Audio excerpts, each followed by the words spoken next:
Šiandien iš Sumų krypties atskriejo įdomių naujienų. Čia rusai pradėjo plataus masto operaciją per sieną, grasindami Ukrainos pajėgų užnugariui Sumuose.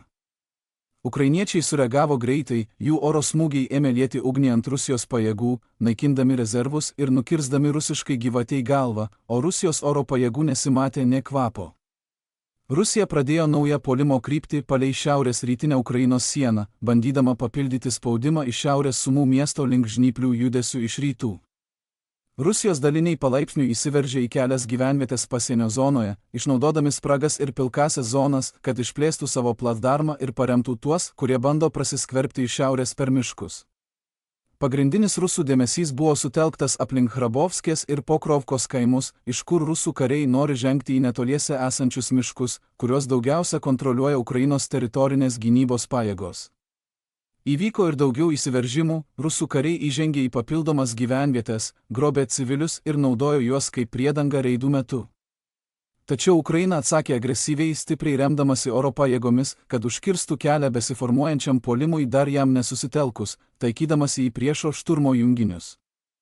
Oro kampanija greitai išsiplėtė ir ėmė taikytis tiesiai į rusų šturmo dalinius.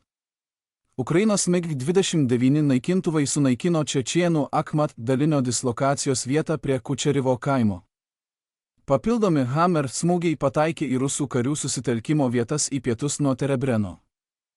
Galiausiai Ukrainos orlaiviai smogė pagrindiniam rusų susibūrimo taškui sektoriuje aplink Hrabovskę, sunaikindami šturmo grupes ir amunicijos atsargas, skirtas paremti rytinį puolimo žnyplių sparną.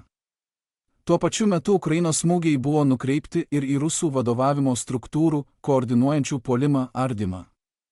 Ukrainos pajėgos smogė rusų desantininkų vadavietei netoli Sudžos, Rusijos Kursko srityje, o Ukrainos sunkus oktokopteris numetė minosvaidžio sviedinius ant rusų karininkų grupės per ataką netoli Tiotkino, kuris smarkiai sujaukė vietinį vadovavimo vientisumą.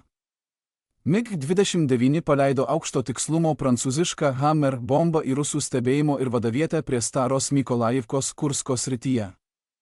Šių smūgių reikšmė ypatinga ne tik tuo, kad jie sustabdė koordinuotą rusišką du krypčių puolimą, bet ir tuo, kad nebuvo jokio efektyvaus Rusijos oro atsako.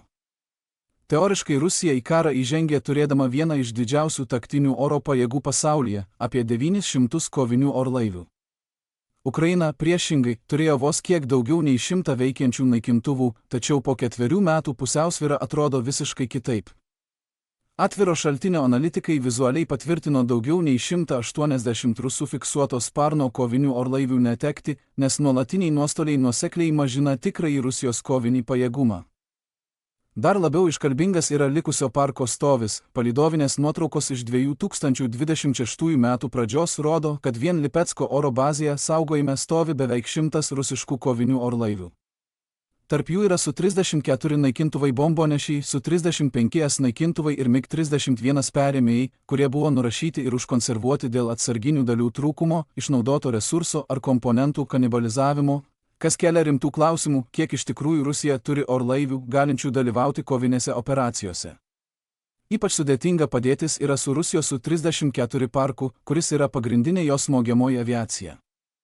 Daugiau nei 42 Su-34 naikintuvai bombonešiai buvo vizualiai patvirtinti sunaikinti Ukrainos arba savos ugnies nuo 2022 metų. Tai daugiau nei 30% iki karo buvusio maždaug 130 orlaivių parko. Dabar ir taip menkas likęs parkas patyrė dar vieną smūgį, dar 2 Su-34 lėktuvai buvo prarasti netoli Sumų ir Kursko sienos galimai nuo Patriot oro gynybos sistemų, kaip teigia rusų šaltiniai.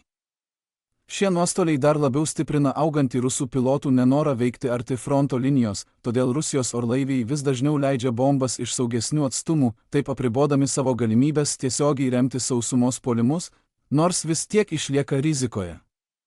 Tai lemia vietinės oro dominavimo pusiausvyros pokytį, kuris ypač ryškus prie Sumų. Čia, sumažėjus rusų naikintuvų, galinčių perimti Ukrainos orlaivius, Ukrainos smūgiai prie sienos susiduria su gerokai mažesniu pasipriešinimu, o vakarų tiekiamos oro gynybos sistemos ir modernizuoti Ukrainos naikintuvai dar labiau apsunkina bet kokius Rusijos bandymus atgauti kontrolę ore. Apskritai, šis disbalansas ore sustabdė Rusijos bandymą atidaryti naują operacinę kryptį Sumų link. Neturėdamos patikimos oro paramos ar galimybės slopinti Ukrainos smūgius, Rusijos sausumos pajėgos sunkiai įsitvirtina priekinėse pozicijose. Tuo pat metu Ukrainos oro pajėgos pavertė tai, kas galėjo tapti pavojingų žnyplių manevrų, dar viena brangiai kainuojančia ir neaiškia Rusijos žvalgybinė operacija. Galiausiai, oficialiai pradedame savo pavasario išpardavimą. Vos nuo $4.99 gausite prieigą prie necenzūruotos kovos medžiagos, kurią naudojame kiekvienoje ataskaitoje, taip pat prie visų svarbiausių įvykių analizių, kurios gerokai pranoksta tai, ką galime įtraukti į trumpus kasdienius vaizdo įrašus. 3. Atrakinsite mūsų Timelinę Builder įrankį, 1A pasaulyje dirbtiniu intelektu paremtą sistemą, sukurtą realiu laiku susieti naujienų taškus. 4. Ir svarbiausia, gausite prieigą prie mūsų pažangių naujienų analizės įrankių, kurie suteiks išsame įžvalgą apie naujienų ciklą, detalę istorijų nuotaikų analizę ir tendencijų stebėjimą, kad atskleistumėte svarbiausias temas ir įvykius. Ir galiausiai, bet ne mažiau svarbu, gausite prieigą prie visų mūsų išskirtinių strateginių atnaujinimų apie karą Ukrainoje. Jei norėjote paremti mūsų veiklą, bet dar neturėjote progos, dabar yra puikus metas prisijungti ir iš tikrųjų prisidėti. Tad spauskite nuorodą aprašyme ir tapkite išskirtiniu mūsų bendruomenės nariu. Nuoširdžiai dėkoju visiems, kurie prisijungė, jūsų palaikymas mums reiškia labai daug.